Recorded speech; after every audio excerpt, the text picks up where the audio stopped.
Hello student, my self आकाश श्रीवास्तव। जैसा कि मैंने तुमको प्रीवियस लेक्चर में इक्विलिब्रियम केमिकल इक्विलिब्रियम चैप्टर के बारे में पढ़ाया था और फिर मैंने तुमको क्या क्या पढ़ाया on the basis of direction. Chemical reaction के टाइप बताए थे, दो टाइप होता है, एक रिवर्सिबल दूसरा इरिवर्सिबल। फिर उसके बाद से मैंने देखो इरिवर्सिबल रिएक्शन की तो इस चैप्टर में बात करते नहीं क्योंकि इक्विलिब्रियम का चैप्टर का नाम ही इक्विलिब्रियम। तो जाहिर सी बात है इक्विलिब्रियम स्टेट कहाँ आता है, मैंने बताया था इक्विलिब्रियम स्टेट केवल और केवल रिवर्सिबल रिएक्शन में आता है। तो इरिवर्सिबल रिएक्शन की तो हम बात ही नहीं करेंगे। दूसरी चीज इस चैप्टर में फिर मैंने तुमको क्या बताया, उसके बाद मैंने तुमको बताया था कि इक्विलिब्रियम स्टेट समझा था कि इक्विलिब्रियम स्टेट क्या होता है, उसकी प्रॉपर्टी क्या होती है, उसके ग्राफ वगैरह कैसे बनाए जाते हैं। ठीक है, ये सारी चीजें मैंने तुमको इक्विलिब्रियम के टर्म्स बताए थे। ठीक ना, आज का जो लेक्चर है हमारा उसमें हम क्या करने वाले, उसमें एक्चुअली में मैं तुमको law of mass action, actually में इक्विलिब्रियम चैप्टर का ये एक इंपॉर्टेंट लॉ होता है। ठीक है, जिसमें हम करते क्या है, एक्चुअली में हम करेंगे क्या, इस चैप्टर में जितनी भी सारी रिवर्सिबल रिएक्शन होती है, ठीक है, उनके इक्विलिब्रियम कांस्टेंट का कैलकुलेशन ये लॉ ऑफ मास एक्शन के थ्रू ही आता है। समझ में आया? तो लॉ ऑफ मास एक्शन क्या है, इक्विलिब्रियम रिएक्शन मतलब इक्विलिब्रियम कांस्टेंट का कैलकुलेशन करके देगा ये, किसमें, रिवर्सिबल रिएक्शन में। ठीक है, और देखो मैं वैसे तो तुमको मैं बता दूं इक्विलिब्रियम स्टेट की बहुत सारी प्रॉपर्टी थी, लेकिन मेरे को बस एक प्रॉपर्टी का काम रहेगा यहाँ पे, जो RF is equal to RB। याद करो जब ये सिचुएशन आया था, इक्विलिब्रियम स्टेट का डेफिनेशन क्या था कि किसी भी रिवर्सिबल रिएक्शन में जब ये स्टेट आता है तो बस यही वो स्टेट होता है, क्या, इक्विलिब्रियम स्टेट। जब RF की वैल्यू, और RF क्या था, RF को हमने बोला था रेट ऑफ फॉरवर्ड डायरेक्शन। मतलब अब एक रिवर्सिबल रिएक्शन है, अगर मैं एक रिवर्सिबल रिएक्शन लू A plus B gives C plus D, और एक्चुअली में सबका हम फिजिकल स्टेट यहाँ पे गैसियस लेके चलते हैं। ठीक है, क्योंकि इसके पहले मैंने तुमको एक छोटा सा टर्म पढ़ाया था जिसका नाम था एक्टिव मास। अगर तुमको याद होगा तो मैं तुमको एक्टिव मास के बारे में समझाया था, और एक्टिव मास जो था बताओ किसका, सॉलिड का एंड लिक्विड का हम कितना लेके चलते हैं, 1। दैट्स वाई हम यहाँ पर जो फिजिकल स्टेट मेंशन करते हैं ये लॉ में लगाने के लिए, वो सबके सब कैसे लेके चलते हैं, गैसेस फॉर्म में फिलहाल में हम लोग लेके चलते हैं। ऐसा नहीं कि हमेशा गैसियस ही होगा, समटाइम सॉलिड लिक्विड कुछ भी हो सकता है, लेकिन फिलहाल में हम इस लॉ को समझने के लिए हम क्या करते हैं, सारे के सारे फिजिकल स्टेट को, चाहे वो रिएक्टेंट का हो चाहे वो प्रोडक्ट का हो, हम कैसे लेके चलेंगे बताओ, गैसेस फॉर्म में लेके चलते हैं। ठीक है, तो ये हो गया बताओ क्या, एक रिवर्सिबल रिएक्शन। अब ये बताओ ये अगर रिवर्सिबल रिएक्शन है तो तुम ध्यान से देखो, ये फॉरवर्ड डायरेक्शन में भी प्रोसीड करेगी, और दूसरा बताओ ये बैकवर्ड डायरेक्शन में भी प्रोसीड करेगी, मतलब आगे भी जाएगी और पीछे भी आएगी। तो आगे जब ये जाएगा तो आगे का रेट, मतलब जब ये रिएक्टेंट प्रोडक्ट में कन्वर्ट हो रहा होगा, फॉरवर्ड डायरेक्शन का मतलब क्या हुआ, रिएक्टेंट कन्वर्टेड इनटू प्रोडक्ट। तो जो रिएक्टेंट प्रोडक्ट में कन्वर्ट हो रहा है तो प्रोडक्ट में कन्वर्ट होने का इसका कुछ ना कुछ तो रेट होगा ना, तो उसी के रेट को बताओ हम लोग क्या बोलते हैं, RF, और इसको बोलते हैं रेट ऑफ फॉरवर्ड डायरेक्शन। अब ये बताओ, और बैकवर्ड में क्या होगा, जो प्रोडक्ट होता है वो रिएक्टेंट में कन्वर्ट होता है, तो जाहिर सी बात है प्रोडक्ट भी जब रिएक्टेंट में कन्वर्ट होगा तो इसका कुछ ना कुछ रेट होता है, जिसको बताओ हम लोग क्या बोलते हैं, RB बोलते हैं। तो इस तरीके से ये RF और RB, और जब ये आया था तो हमने इसको इक्विलिब्रियम स्टेट बोला था। अब देखो हमें बात किसकी करनी है, लॉ ऑफ मास एक्शन की। ठीक है, ये लॉ एक्चुअली में हमको क्या कहने वाला, मतलब ये क्या बताने वाला है, तो इस लॉ में बेसिकली पहले तो इसके लॉ को किसने दिया था, तो इस लॉ को देने वाले दो लोग थे, गिवन बाय गुल्डबर्ग एंड वागे। दो साइंटिस्ट थे जिन्होंने इसको क्या किया था, प्रोड्यूस किया था, प्रपोज किया था। और दूसरी चीज, ये जो लॉ होगा, याद रखना, इस लॉ की हेल्प से तुम क्या करने वाले हो, इक्विलिब्रियम कांस्टेंट की वैल्यू को कैलकुलेट करने वाले हो। ठीक है, और तीसरी चीज, ये लॉ है क्या, what is the meaning of this law. तो देखो according to this law, rate of any given chemical reaction is directly proportional to the product of active masses of reacting species। ये होता है इस लॉ, ये मतलब ये लॉ, इस लॉ ऑफ मास एक्शन क्या है कि जो किसी भी केमिकल रिएक्शन का जो रेट होता है वो क्या होता है, वो प्रोडक्ट होता है किसका, एक्टिव मासेस का, और वो भी रिएक्टिंग स्पीसीज का। अब चलो अगर मैं इस लॉ को इस रिएक्शंस के लिए अप्लाई करूंगा तो क्या करूंगा, तो बताओ इसमें कितने लॉ थे, सॉरी इसमें कितने रेट थे, दो, एक फॉरवर्ड डायरेक्शन का और एक बैकवर्ड डायरेक्शन का। तो अगर मैं RF की बात करूं तो according to this law, RF directly proportional to the active mass of A and active mass of B. अरे देखो अभी मैंने ये तो तुमको समझाना क्या कि जो रेट होगा किसका, किसी भी रिवर्सिबल रिएक्शन का, वो क्या होगा, वो प्रोडक्ट होगा किसका, active mass of reacting species. तो ये बताओ आरएफ के लिए रिएक्टिव स्पीसीज क्या है, ए बी, क्योंकि यही तो दोनों मिलकर इसमें बना रहे हैं ना। तो जो आरएफ होगा इन दोनों के एक्टिव मास के प्रोडक्ट के इक्वल होगा, सॉरी डायरेक्टली प्रोपोर्शनल होगा, वो यहां पर दिख रहा है। अब ये बताओ अगर प्रोपोर्शनैलिटी का साइन हटाओगे तो एक कांस्टेंट आएगा जिसको हम लोग के बोलते हैं, और वो होता क्या है, active mass of A into active mass of B. तो ये तुम्हारा टर्म बनेगा और इसको लेते हैं हम लोग इक्वेशन नंबर 1। सेम थिंग अगर यही मैं इसके लिए अप्लाई कर दूं सीडी के लिए, तो बताओ यहां पर अगर मैं इसके लिए रेट क्या होगा, आरबी, क्योंकि सीडी किसमें कन्वर्ट होगा, एबी में। तो RB directly proportional to active mass of C and active mass of D. और ये बताओ अगर यहां पर भी प्रोपोर्शनलिटी का साइन हटाओगे तो एक कांस्टेंट आता है केबी, और ये क्या होगा, active mass of C and active mass of D, and this is equation number 2। ठीक है, तो इस तरीके से ये टर्म हमारा यहाँ पे जनरेट होता है। अब चलो थोड़ा सा आगे देखते हैं। अच्छी बताओ हम लोग कौन सी रिएक्शन की बात कर रहे हैं, रिवर्सिबल रिएक्शन ना। और रिवर्सिबल रिएक्शन की सबसे एक प्रॉपर्टी बताई थी जहां पर बताओ जब इक्विलिब्रियम स्टेट आएगा तो आरएफ की वैल्यू आरबी की इक्वल हो जाएगी। तो अब बताओ एट इक्विलिब्रियम स्टेट, जैसा कि हम जानते हैं आरएफ जो होता है वो आरबी के इक्वल होता है। ठीक है, तो अब देखो तो जरा इक्वेशन 1 एंड इक्वेशन 2। इक्वेशन 1 क्या है, ये रहा, और इक्वेशन 2 ये क्या है, तो दोनों को हम क्या करते हैं, इक्वल करते हैं। तो KF active mass of A active mass of B is equal to the KB active mass of C and active mass of D. ये हो गया तुम्हारा, हो गया ना। अब देखो अब मैं क्या करता हूं कि कांस्टेंट की वैल्यू को एक साइड करता हूं। तो KF upon KB is equal to active mass of C active mass of D active mass of A and active mass of B, ये टर्म बनेगा। अब देखो ये जो KF अपॉन KB है, एक्चुअली में KF भी क्या है, फॉरवर्ड डायरेक्शन का कांस्टेंट, KB क्या है, बैकवर्ड डायरेक्शन का कांस्टेंट। इन दोनों कांस्टेंट के रेशियो को एक हम नया नाम देते हैं जिसको हम लोग बोलते हैं K इक्विलिब्रियम। और K इक्विलिब्रियम होगा क्या, एक्चुअली में KF अपॉन KB को K इक्विलिब्रियम बोलेंगे। वो होगा क्या, active mass of C into active mass of D upon active mass of A into active mass of B, ये टर्म बन जाएगा। अब देखो इस K इक्विलिब्रियम को हम एक नाम देते हैं जिसको हम लोग बोलते हैं इक्विलिब्रियम कांस्टेंट।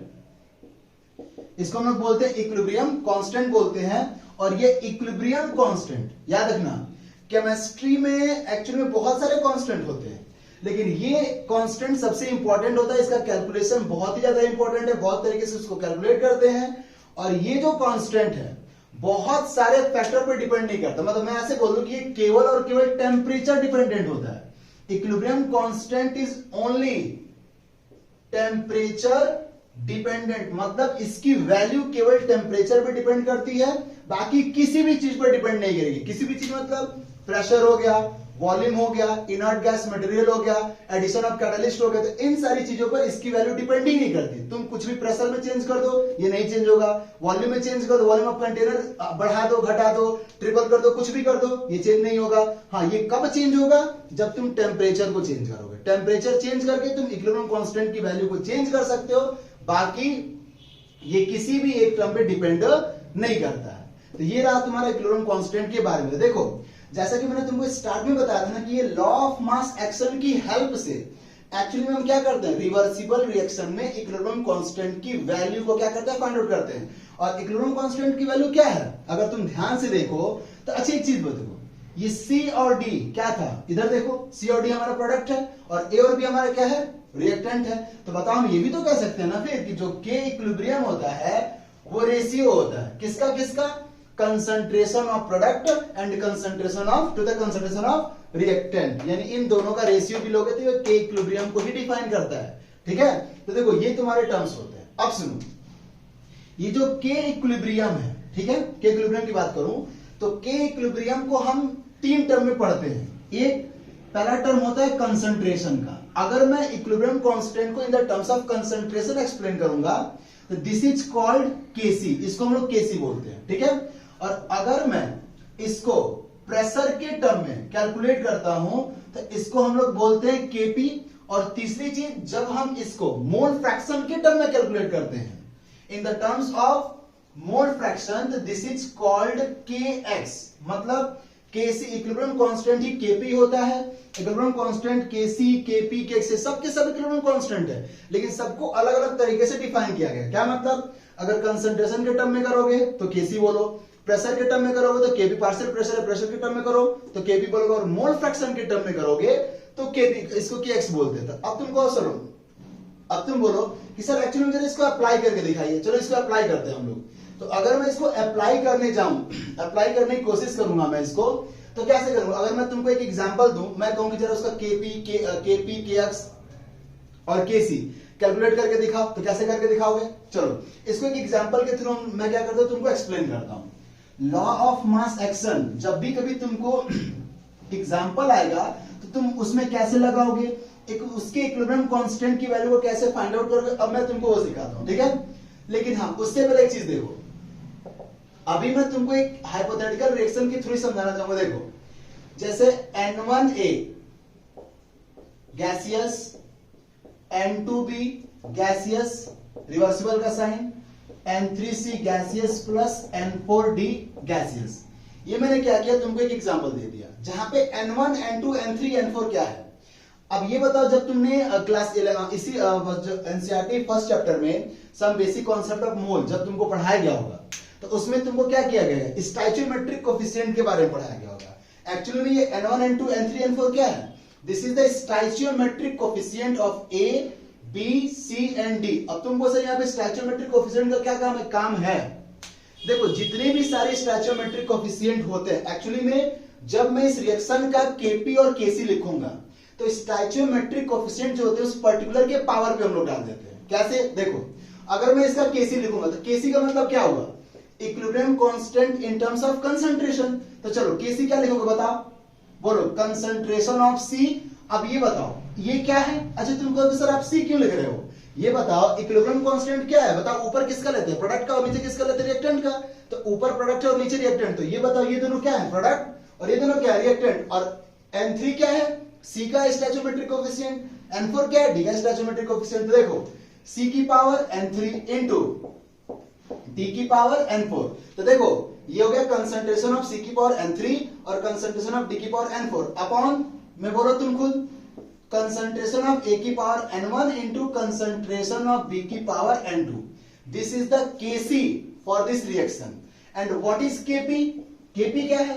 तो एक्चुअली में Kp को भी एकदम सिमिलर लिखते हैं, बस अब हम करना क्या है, यहाँ पर अब C और D का कंसंट्रेशन नहीं लेंगे, A और B का कंसंट्रेशन नहीं लेगा, हम अब उसका पार्शियल प्रेशर लेते हैं।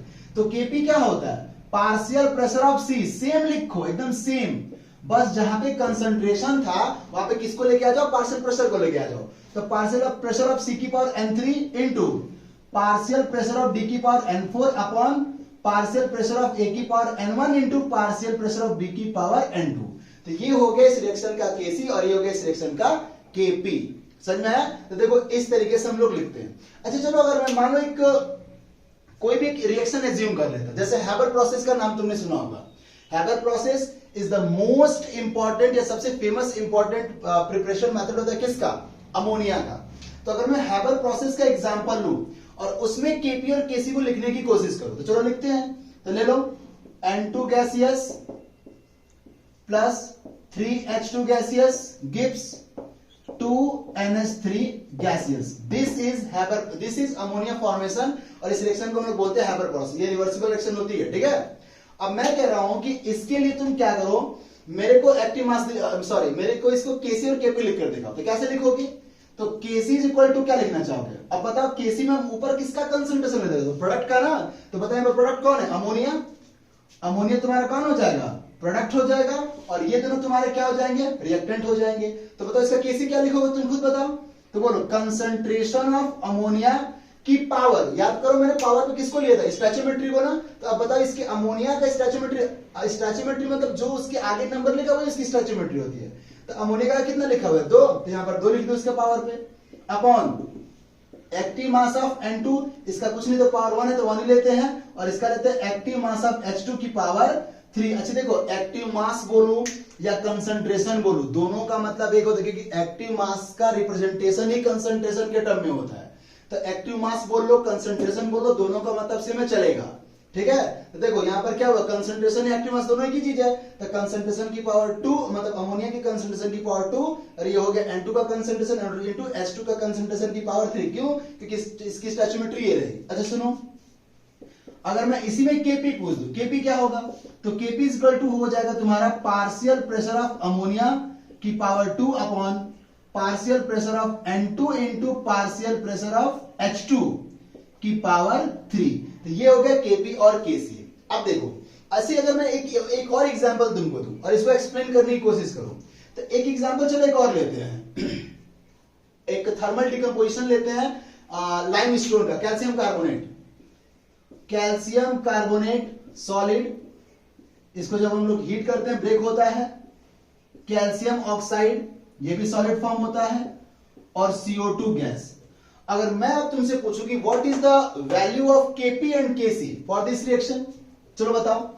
अगर मैं तुमसे पूछूं कि इस रिएक्शन में मतलब इस रिएक्शन का Kp और Kc क्या लिखोगे, तो देखो अब अगर इसका Kp और Kc लिखने जाओगे तो उससे पहले एक बात ध्यान में रखना, क्या कि जब मैंने तुमको एक्टिव मास पढ़ाया था, तो एक्टिव मास पढ़ाते के टाइम पे मैंने तुमको उसी टाइम बताया था कि जब भी कभी सॉलिड और लिक्विड का एक्टिव मास की बात करोगे तो सॉलिड और लिक्विड का एक्टिव मास की वैल्यू कितनी होती है, 1 होती है। तो चलो अगर मैं उस चीज को ध्यान में रख के अगर मैं इसको अप्लाई करूं, अगर मैं इसका Kc और Kp लिखूं, तो जरा देखो तो Kc इक्वल टू क्या लिखोगे, Kc इक्वल टू, अच्छा देखो ये दोनों प्रोडक्ट हैं, ठीक है, और इसका कंसंट्रेशन तुमको ऊपर लेना है। तो पहले बताओ किसका लिखोगे, लिखोगे ये calcium oxide into CO2 upon active mass of CaCO3। अगर हमने ऐसा लिखा तो ये गलत हो जाएगा। क्यों गलत क्यों है, क्योंकि कैल्शियम ऑक्साइड सॉलिड का टर्म है, तो बता सॉलिड का एक्टिव मास 1 हो गया। कैल्शियम कार्बोनेट भी सॉलिड का टर्म है, तो इसका एक्टिव मास कितना हो गया, 1 हो गया। तो इन दोनों को यहां से हटा दो, इसका मतलब क्या, इसका जो Kc होगा वो केवल और केवल क्या हो जाएगा, active mass of CO2। Similar अगर Kp लिखोगे, Kp अगर मैं Kp लिखने जाओ तो देखो एक बात और सुन लो, Kp की अगर मैं बात करूं तो Kp तुम उसी केमिकल रिएक्शन का लिख सकते हो जिसमें एटलीस्ट कम से कम एक गैसेस फॉर्म होता है, एक गैस उसमें होना चाहिए, चाहे वो रिएक्टेंट में हो चाहे वो प्रोडक्ट में हो। एक अगर गैस है मतलब सारे के सारे रिएक्टेंट है, प्रोडक्ट है, उसमें कम से कम एक, अगर सबके सब गैसेस है तो अच्छी बात है, लेकिन अगर तुमको Kp चाहिए किसी भी केमिकल रिएक्शन का, रिवर्सिबल रिएक्शन का, तो उसमें कम से कम एक गैसेस फॉर्म में होना चाहिए। तो बताओ अगर मैं Kp लिया हूं, Kp लिखने जाऊंगा तो बताओ क्या लिखूंगा, देखो ये तो दोनों सॉलिड ही हो जाएगा, तो इन दोनों को हटा देना, फिर बचेगा पार्शियल प्रेशर ऑफ CO2। तो देखो इस तरीके से हम क्या करते हैं, किसी भी रिवर्सिबल रिएक्शन में मतलब लॉ ऑफ मास सेक्शन को अप्लाई करते हैं और उसके थ्रू क्या करते हैं, Kc और Kp की वैल्यू को कैलकुलेट कर पाते हैं। Thank you.